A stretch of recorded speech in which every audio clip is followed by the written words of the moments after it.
Good evening, Cleveland and Columbus sports fans. This is Jen B. And you're tuned in live to the show of the land on IE Sports Radio, your direct feed for all that is sports. Tonight, we're going to talk about the Browns and their epic win over the Ravens. We are going to talk about some college football. We will talk about the Crew and where they stand in the MLS playoffs. We will talk Blue Jackets and Monsters hockey.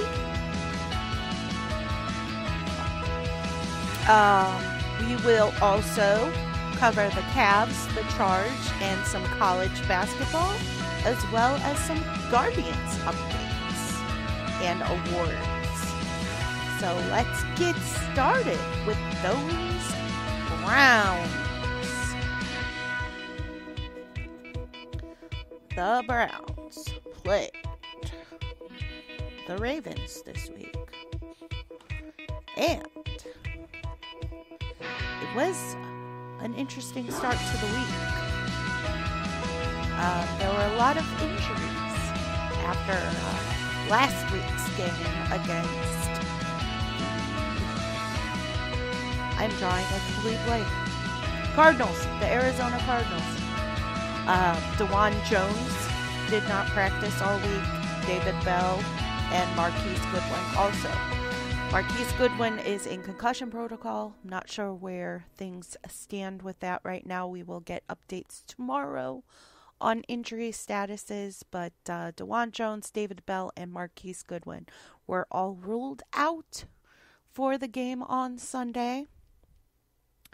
And Austin Watkins Jr. and A.J. Green III were activated from the practice squad. Jerron Christian started at left tackle, and James Hudson started at right tackle. So it's a little concerned about how things were going to go during this game with our fourth and fifth tackles starting the game, but it turned out all right. But it did not start out so well. For the second play of the game, Deshaun Watson threw a pick six.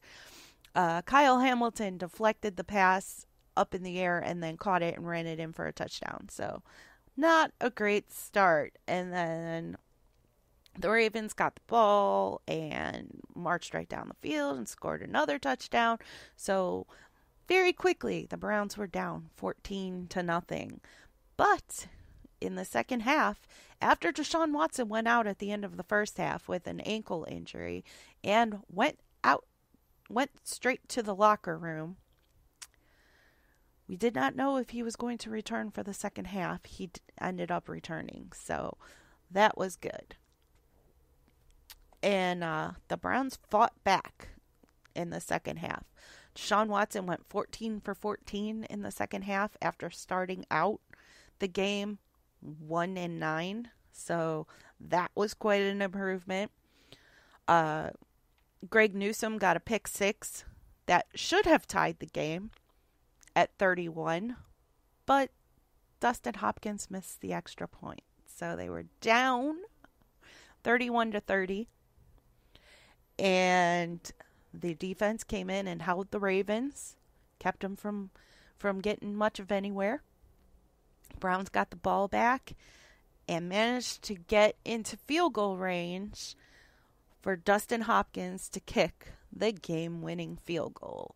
So the Browns ended up winning 33-31. And during the game, I already mentioned Greg Newsome's interception. Mike Ford Jr.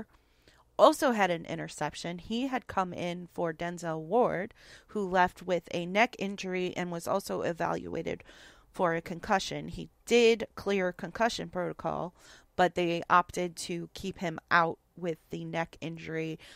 They did report yesterday that it is a minor strain and he should be okay for Sunday. And then Jordan Elliott blocked a field goal, which was the start of the Browns' turnaround and how they finally started getting back into this game that they were losing for almost the entire game. I believe they were losing for 59 minutes and 53 seconds. There were 7 seconds left on the clock when Dustin Hopkins kicked the game-winning field goal. So crazy. They were losing the entire game. But we did have some injuries, unfortunately. Denzel Ward, like I said, left with a neck injury, but he should be okay. Juan Thornhill left with a calf injury, and it is being reported that he could miss some time. Kevin Stefanski said he will give injury updates tomorrow, so we'll find out a little bit more hopefully tomorrow. And then Deshaun Watson, who left with the ankle injury and then did end up playing the second half, did leave the locker room in a walking boot, and he had an MRI on his ankle yesterday, pending results, which will also be updated tomorrow when Kevin Stefanski does his Wednesday press conference. Myles Garrett had 1.5 sacks during the game, so he is now tied for first in the league with Danielle Hunter at 11 sacks, and he became the 7th player in NFL history with 10-plus sacks in 6 consecutive seasons.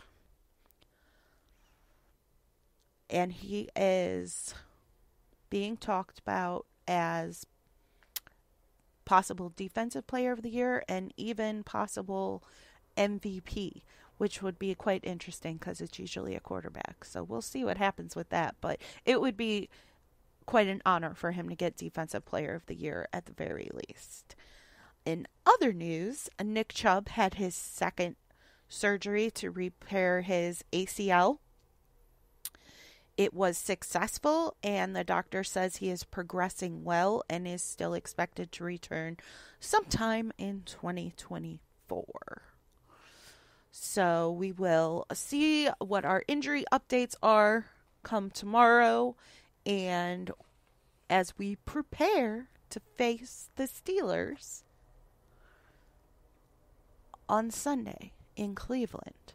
Now, this is going to be an interesting game because the Steelers are 6-3, the Browns are 6-3, the Ravens are 7-2. No, 7-3. 7-3. We gave them their third loss. So the Ravens are 7-3 because they are the only team in the division that has not had their bye week yet. And the Bengals are 5-4 because they lost to C.J. Stroud. Go CJ.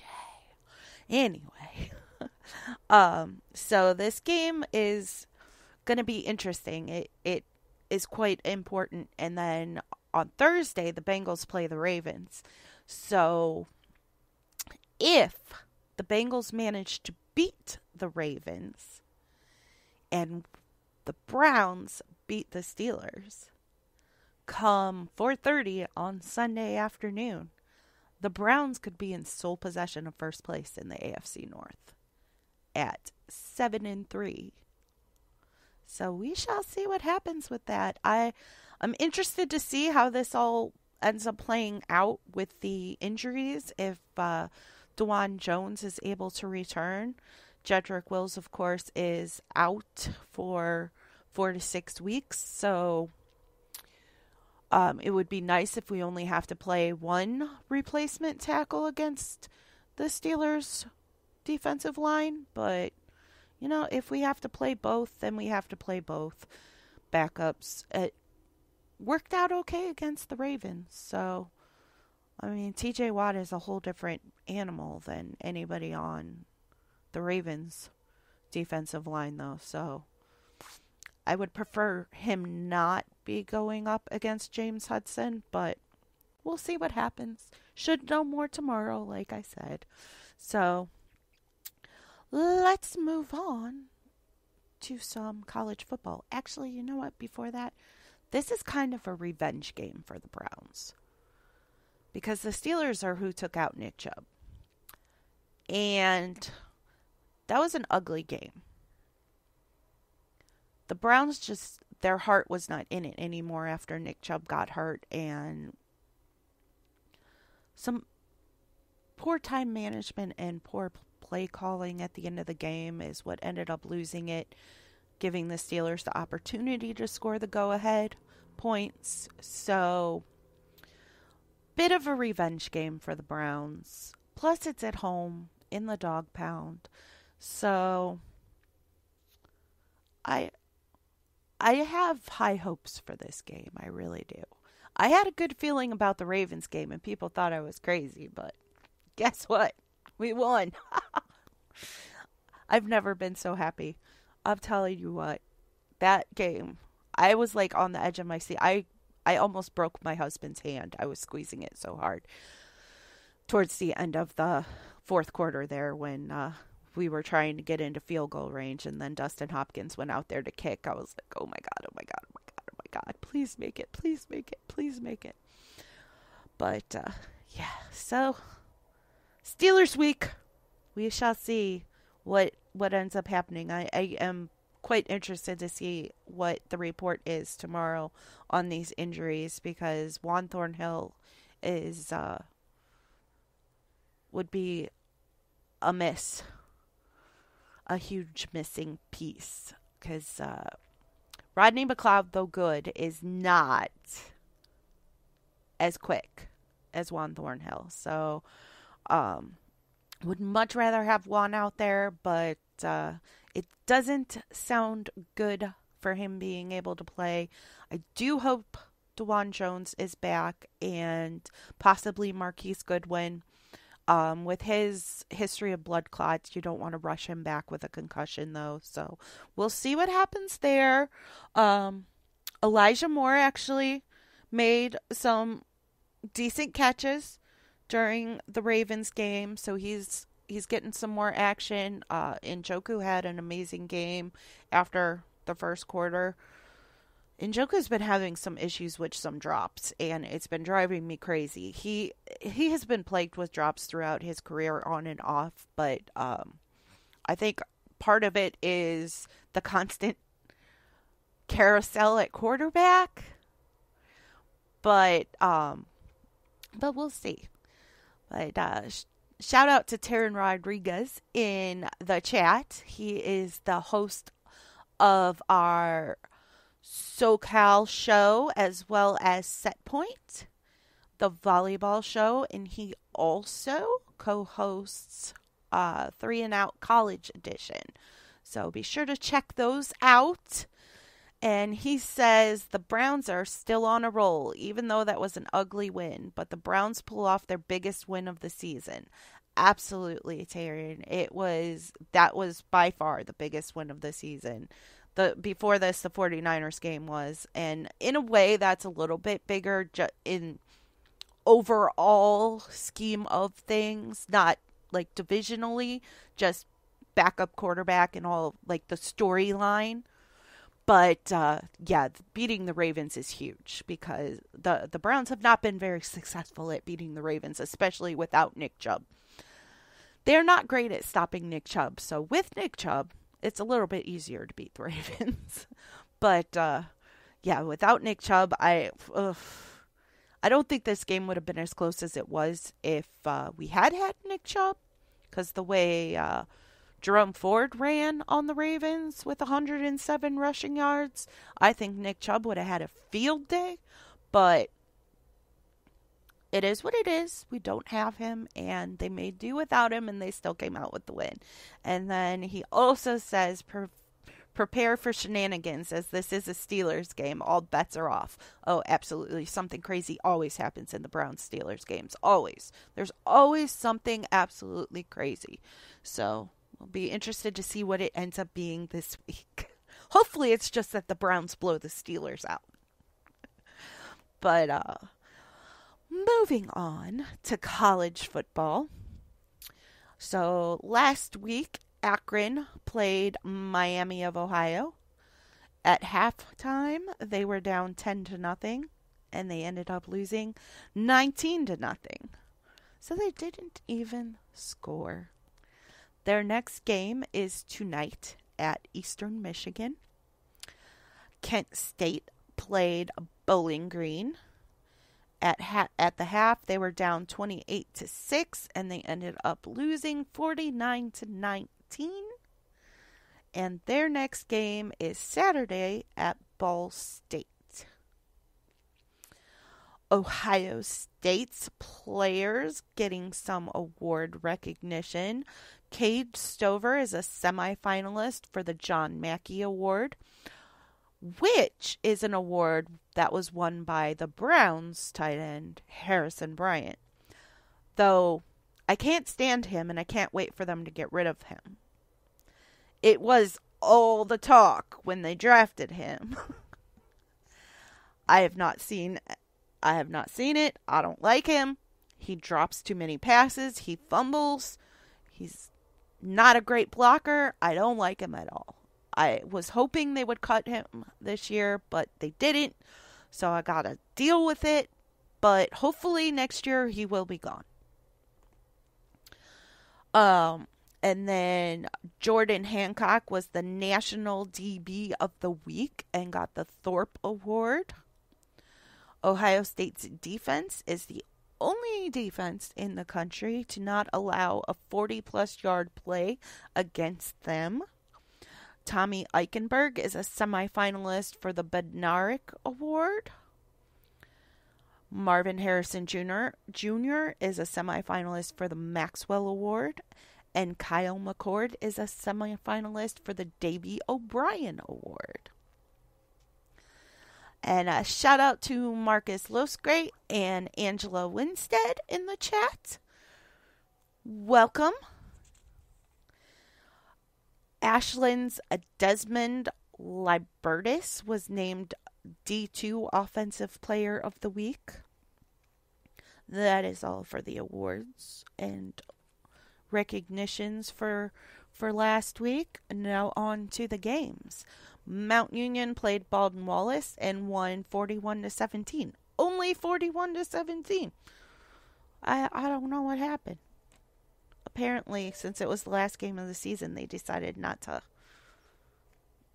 go crazy on Baldwin Wallace. But anyway, Mount Union finished the season 10-0, and they are the OAC champs. And they have made it into the playoffs and will play Alfred State in the first round of the playoffs. Ashland played Kentucky Wesleyan and won 56-23, finishing the season at 8-3 with an 8-1 record in the conference. Then Ohio State played Michigan State, and Kyle McCord had end around to Marvin Harrison for a touchdown. Then McCord had a touchdown pass to Harrison for another touchdown, and then another pass to Marvin Harrison for another touchdown. And then Michigan State kicked a field goal, and it was 21-3. Then Trey Henderson had a rushing touchdown, and McCord threw another touchdown pass to Cade Stover, bringing the score to 35-3. And then McCord hit Harrison for 57 yards that ended up in a 36-yard field goal, bringing the final score to 38-3. McCord had 335 yards and 3 touchdowns, which was a career high in touchdowns for McCord. Harrison is now 4th all-time in TDs at Ohio State at 28. And he is the first wide receiver in Ohio State history with multiple 1,000-yard seasons. Their next game is Saturday versus Minnesota, and it is the last game at the Shoe. And in the rankings, Ohio State dropped from number 1 to number 3. Boo.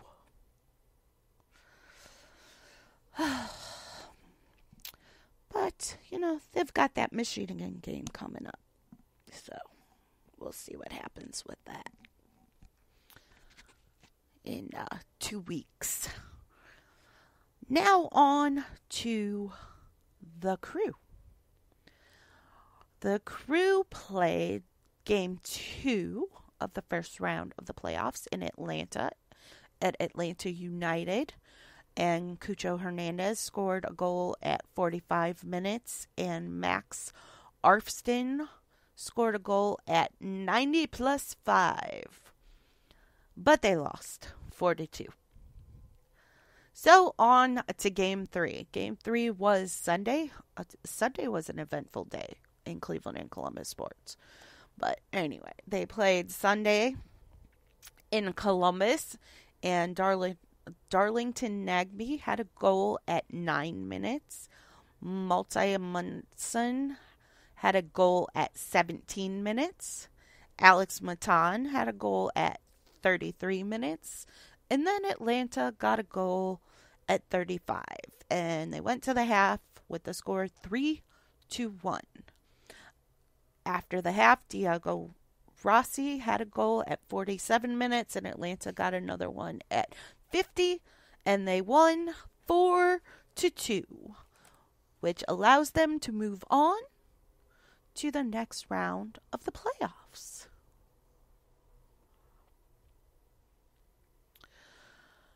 So they will be playing Orlando City in Florida on November 25th. What is happening?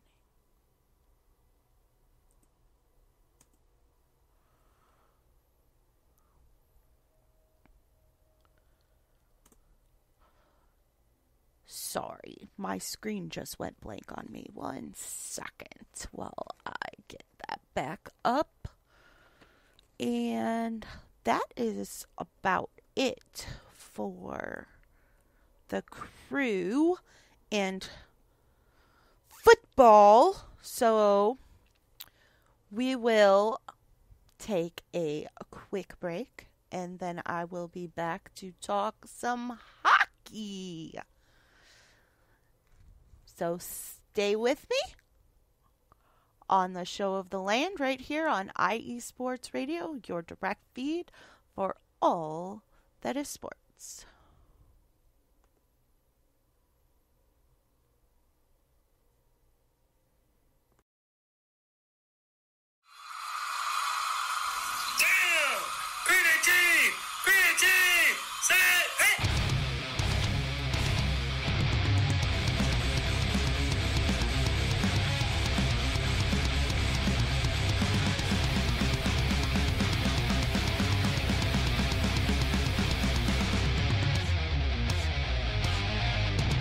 What's going on, football fans? This is me, your boy Larry B, inviting you to join myself, Colin Reynolds, Mike Pat, and John Felipe for one of the most electrifying football shows you have ever heard.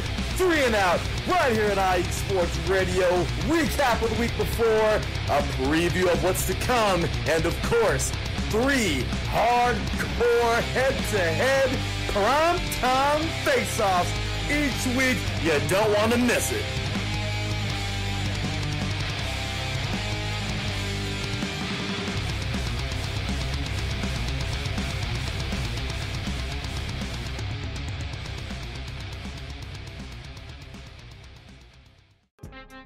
Hey yo, what's up? It's your man Bishop, the voice of This Is KC Sports, the show where we go over the Chiefs, the Royals, KC Current, Sporting KC, MU, and oh yeah, if we got time, we'll even throw in some of that KU stuff for my people on the 913 South. Come and hang out with us every Sunday, 2 p.m. Central Standard Time on IE Sports Radio, your direct feed for all that is sports.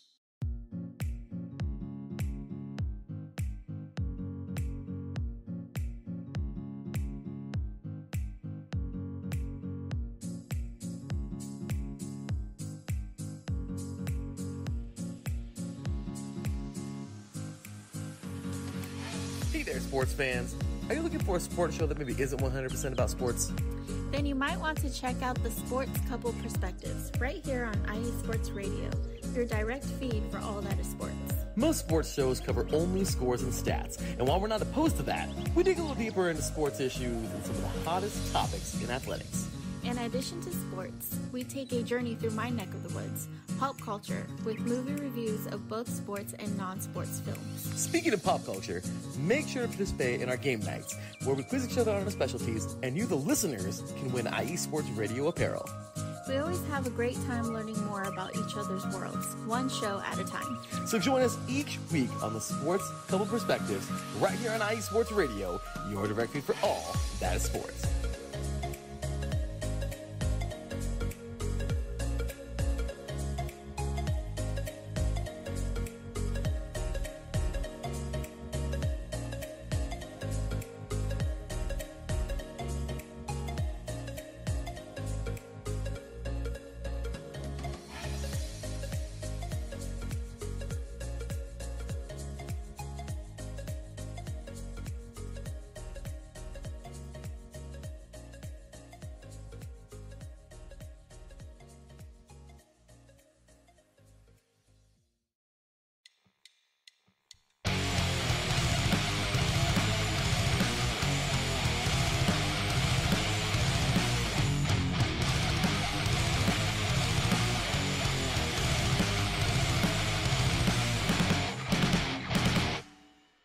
College football, and do you want to hear a college football show dedicated to all that is college football, including junior college and the CCCAA and the NJCAA, the NAIA, and the NCAA, including Division III, Division II, Division I AA in the FCS, and Division I Single A in the FBS? Well, then look no further.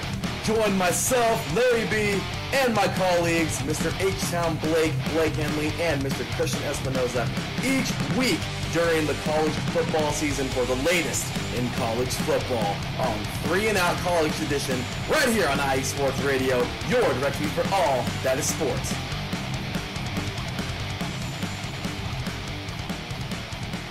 You're back live with Jen B on the Show of the Land, right here on IE Sports Radio, your direct feed for all that is sports. So let's get into some hockey. The Columbus Blue Jackets played the Dallas Stars on Thursday. Boone Jenner and Kirill Marchenko had goals in the first. And at the end of the first period, they were up 2-1. At the end of the second period, they were down 3-2. And at the end of the game, they were down 5-2. So they lost. Not a great showing. But then Patrick Laine was activated from the IR, and David Jurasek was assigned to the Cleveland Monsters. And Saturday, they were in Detroit to play the Red Wings. The Red Wings scored 2 goals in the first 5 minutes. Not a great start. Then Texier scored a goal, bringing the score to 2-1, and then Adam Fantilli tied it up at 2-2, and it was 2-2 at the end of the first. Then Corrali scored a goal, bringing it to a 3-2, and then the Red Wings tied it up, and then the Red Wings scored another one and took the lead 4-3, and it was 4-3 at the end of the second period. And then the Red Wings scored another goal, bringing it to 5-3. Patrick Laine got a goal, bringing it to 5-4, but they fell just short and lost 5-4. In that game, Adam Fantilli scored his 8th point, making him tied for 3rd among rookies in points. And that final goal there for Patrick Laine was his 200th career goal. Sunday, the Blue Jackets played in New York against the Rangers. And Justin Danforth had a goal, and then the Rangers tied it up, and it was 1-1 at the end of 1. Then the Rangers got another goal, and then Adam Fantilli tied it up, which I have come to find is bad news for the Blue Jackets. Every time Fantilli scores the tying goal, they end up losing. So there's a little foreshadowing for you. Then Corelli got a goal, bringing it to 3-2. And it's like the previous game all over again. Then the Rangers ended up tying it up with 11 seconds left in the third period. They made it all the way through the first overtime. Nobody scoring. Still 3-3. So they went to a shootout. It took 5 tries for anybody to get a goal. And that was the Rangers. So the Rangers ended up winning in a shootout. Jack Roslovic ended up playing the majority of the game with a fractured ankle, so he has now been placed on IR and is expected to miss 4 to 6 weeks. So David Jurasek was recalled from the Monsters. Their next games are tonight against the Pittsburgh Penguins, Thursday against the Arizona Coyotes, Saturday against Washington Capitals, and then Sunday against the Philadelphia Flyers. The Monsters only had 2 games this week, or this past week. They played both against the same team, the Belleville Senators. They played on Friday and won 4-2. Columbus Blue Jackets loner Kent Johnson scored 2 of the 4 goals. Brendan Gaunce, who is the Monsters captain, scored 1 goal, and Stanislav Svozil scored the final goal. Sunday, they played Belleville again and ended up losing 2-1 in overtime. And their next games are Thursday against the Rochester Americans, Saturday again against the Rochester Americans, and then they will play Monday against the Charlotte Checkers. So hopefully they can get some more wins under their belt. They're actually not doing too badly. They're doing a little bit better than the Columbus Blue Jackets. Hopefully the Columbus Blue Jackets can get some wins. I'm hoping now that Patrick Laine is back, they will start to improve, because he was their main goal scorer before his injury. So hopefully with him back, things will start to look a little better. But we'll see. But on to the Guardians. The Guardians made a coaching hire. They named Craig Albernez Major League Coordinator. He was formerly the San Francisco Giants bullpen coach. And they said goodbye to bench coach DeMarlo Hale, third base coach Mike Sarbaugh, replay coordinator Mike Barnett, and bullpen coach Rigo Beltran. And DeMarlo Hale was hired by the Blue Jays, so he is definitely gone. I was kind of surprised to see Mike Sarbaugh on the list. They had said after the season ended that they were not going to part ways with Sarbaugh, so my guess would be that he will end up with the Blue Jays also. Since they are parting ways with him as well. So we'll see what happens there. And then the best news, Andres Jimenez was awarded the Platinum Glove for the American League. He's the first American League second baseman to win the award and the first Guardian to win it since 2016. So congratulations to Andres Jimenez. In addition, we have a few players up for the All-MLB team. Josh Naylor, Jose Ramirez, Stephen Kwan, and Emmanuel Clase. So good luck to the 4 of them. We are going to take another short break, and then I will be back to talk about all things basketball. The Cavs, The Charge, and some college basketball. And boy, are the Cavs sticking things up. But we'll talk more about that after this. Stay with me on the show of the land right here on IE Sports Radio, your direct feed for all that is sports.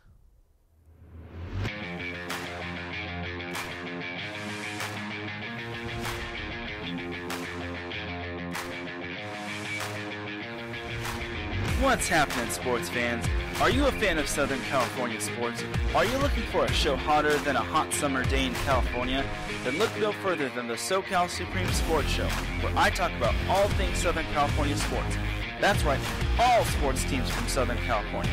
From the hard-hitting tackles of the NFL, to the killer crossovers and big three-pointers of the NBA and WNBA, to the grand slams of the MLB, to the bone-chilling goals of the NHL, and to the booming kicks of the MLS, the SoCal Supreme Sports Show has it all for you. Oh, and let us not forget about the college sports as well. So join me, Taryn Rodriguez, every week here on IE Sports Radio, your direct feed for all that is sports.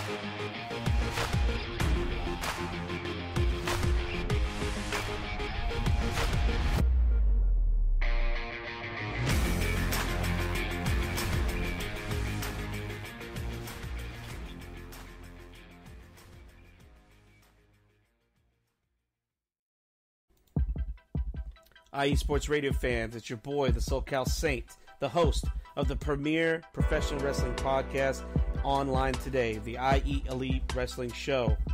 If you're a fan and have a passion for the world of professional wrestling, this is the show for you. I take you inside the ropes with all the athleticism, high-flying, and hard-hitting action, and then we take it backstage with all the backstage drama and backstabbing that goes on in the world of professional wrestling today. If something's going on in the world of professional wrestling, rest assured, the SoCal Saint knows what's going on, and he's going to let you know too. If you're a fan, check us out every Tuesday, 12 p.m. Central Standard Time, 10 a.m. Pacific Standard Time, only on IE Sports Radio. The IE Elite Wrestling Show, your direct feed for all that is professional wrestling, on the only network that is your direct feed for all that is sports. Check us out.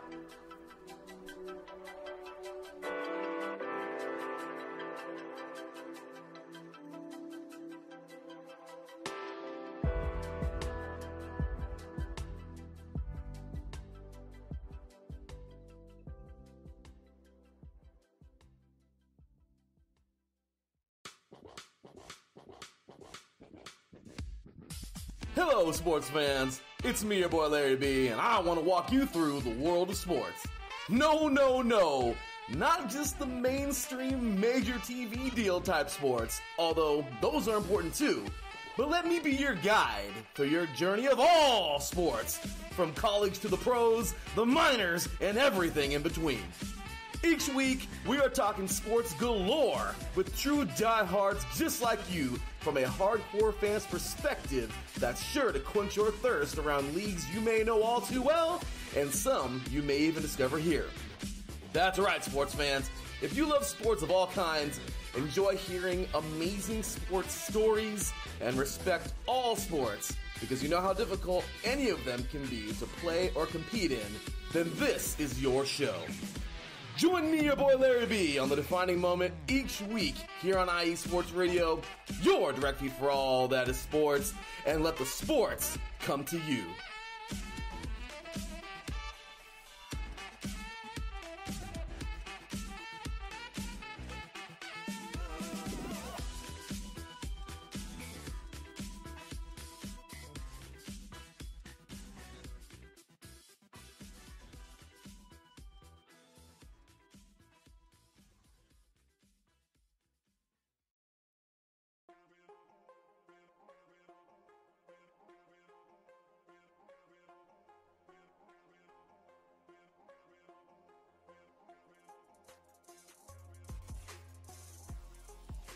Hello, ladies and sinners. Hello, sports fans around the world.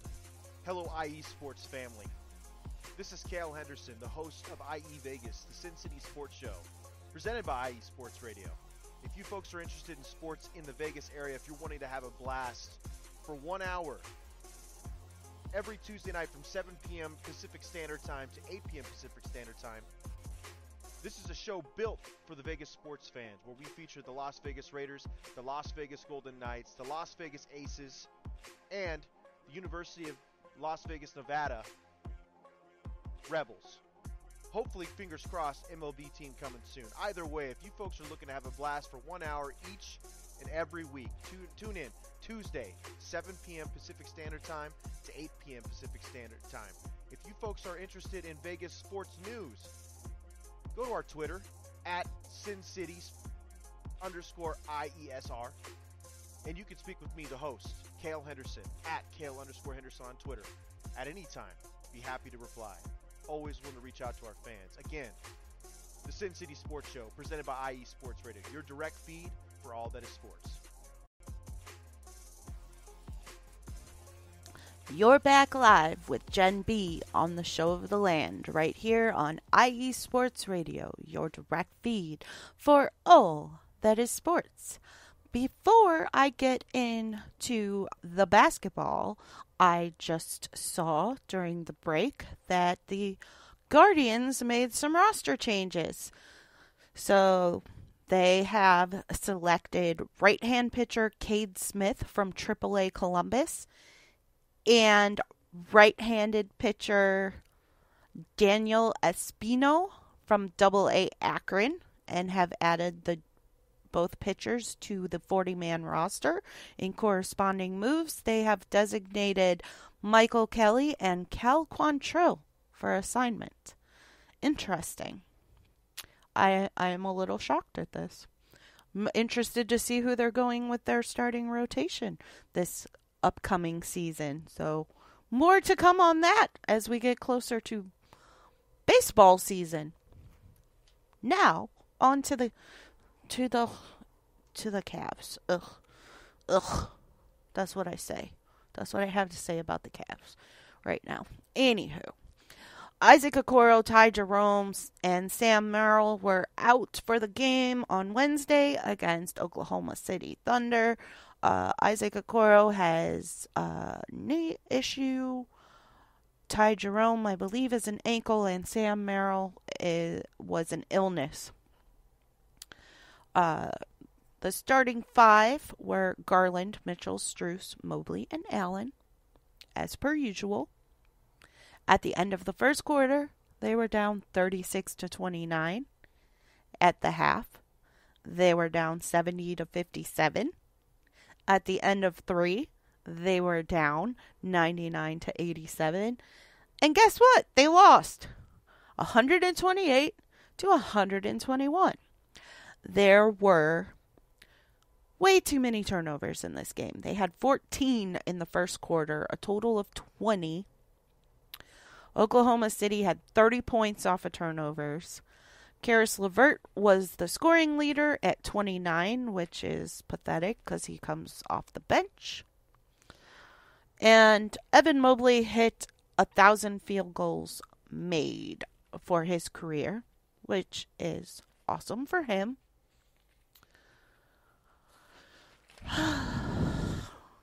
But still, another loss. Anyway, so then Saturday they played Golden State. And the starting five again were Garland, Mitchell, Strus, Mobley, and Allen. Isaac Okoro, Ty Jerome, and Sam Merrill were all out again. They were down 31-30 at the end of the first. They were up 68-52 at the half. Draymond Green was ejected with a second technical with just over 6 minutes left in the third. They were up 84-83 at the end of the third. Then Dean Wade fouled out with about 10.5 minutes left in the game. But they did pull out the win 118-108. It was the Cavs' first sweep of Golden State since 2009. And Max Strus hit 2,000 career points. Then on last night, they played the Sacramento Kings. And they ended up losing 132 to 120. Donovan Mitchell led the team with 22 points. It was the normal starting lineup. Garland, Mitchell, Strus, Mobley, and Allen. Mobley had another double-double with 16 points and 12 rebounds. And their next games are tomorrow at the Portland Trailblazers, Friday against the Pistons in Cleveland, and that will be the second game in the in-season tournament for the Cavs. And then Sunday they will be playing the Denver Nuggets in Cleveland. So hopefully they can turn some things around and start winning, because right now, not looking so great. This morning, I saw a fake post on Instagram, but I was smart enough not to fall for it. I did look it up to see if it was true or not, but it was not. But it was a very good fake, saying that JB Bickerstaff had been fired. But it was not true. He has not been fired. All is well in Cavs land, I guess. It's Drewski in the chat says, you think the Cavs can put a streak together? I sure hope so, because it has been pretty pathetic thus far.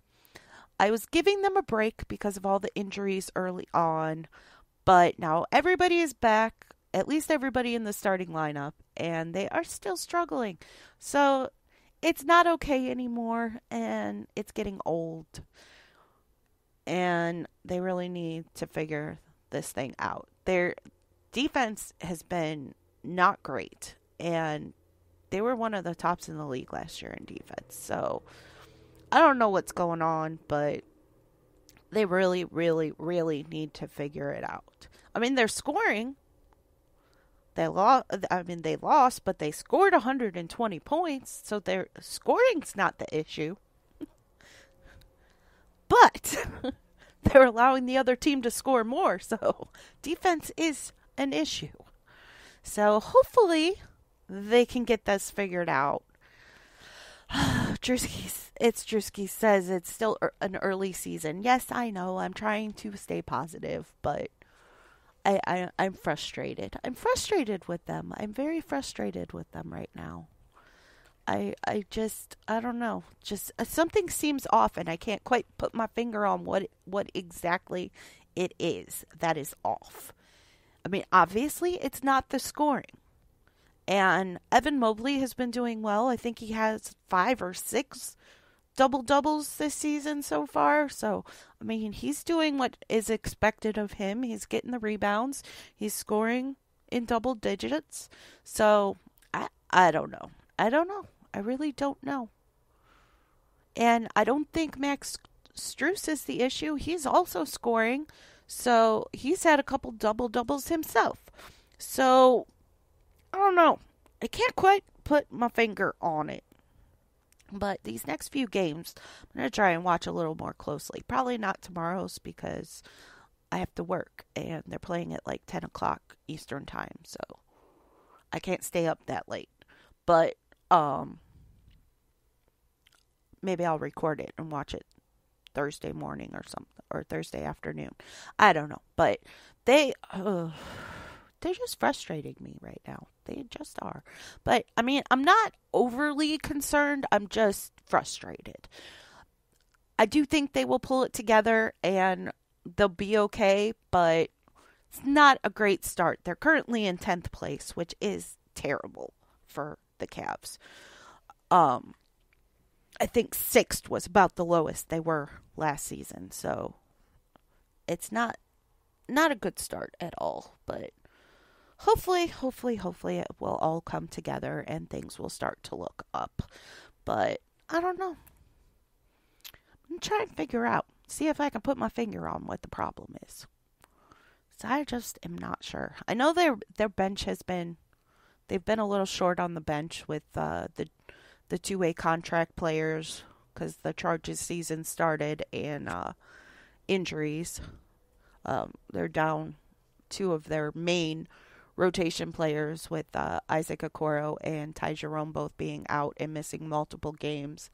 So we'll see. Maybe once they're back, things will start to look up, or maybe the starting five will figure things out.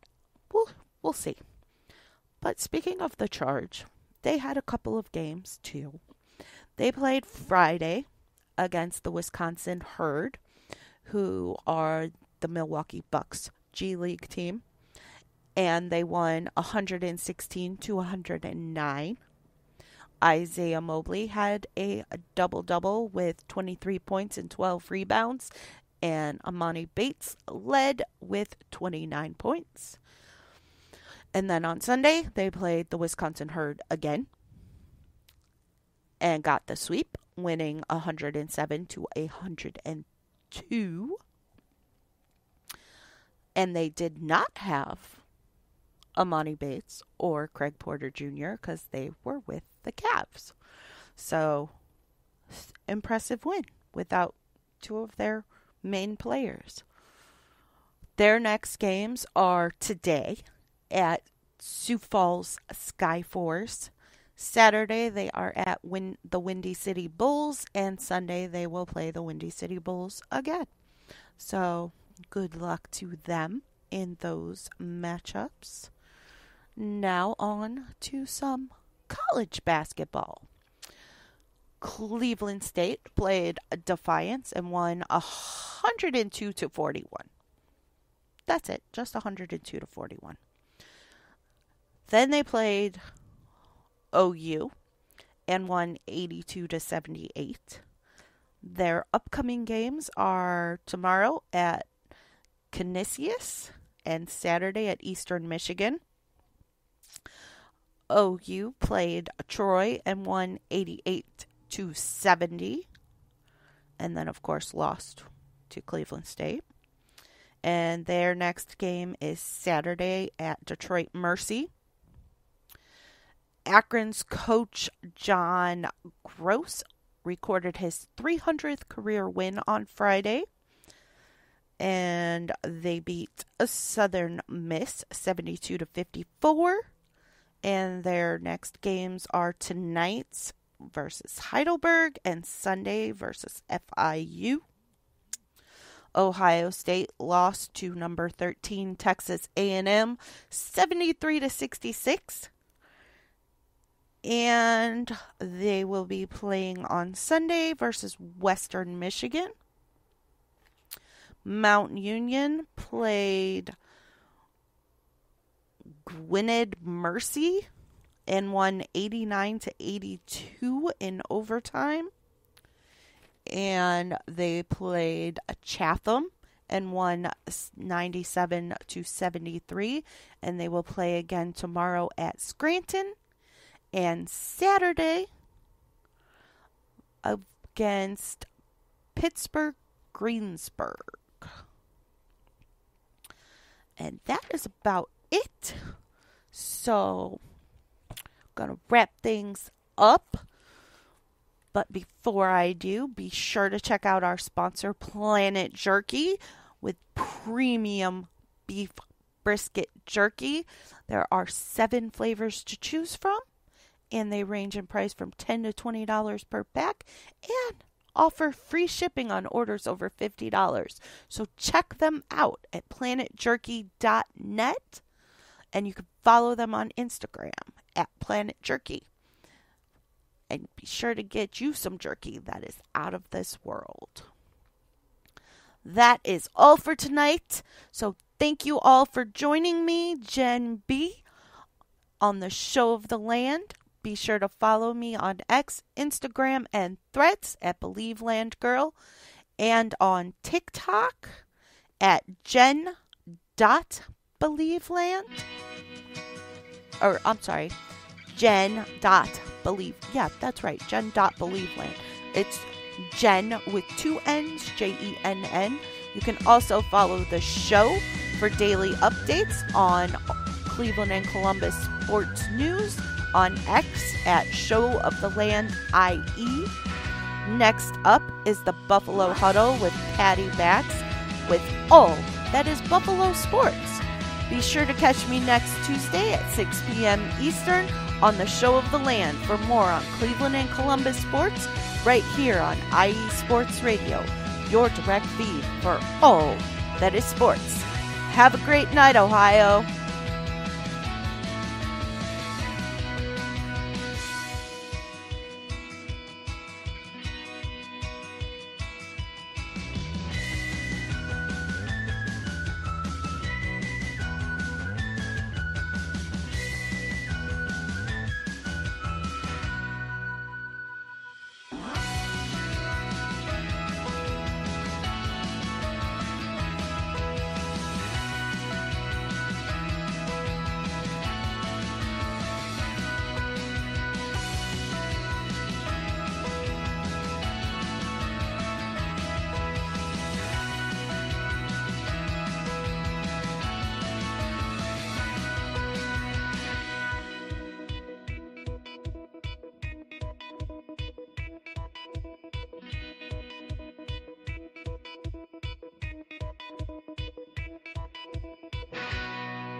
Bye.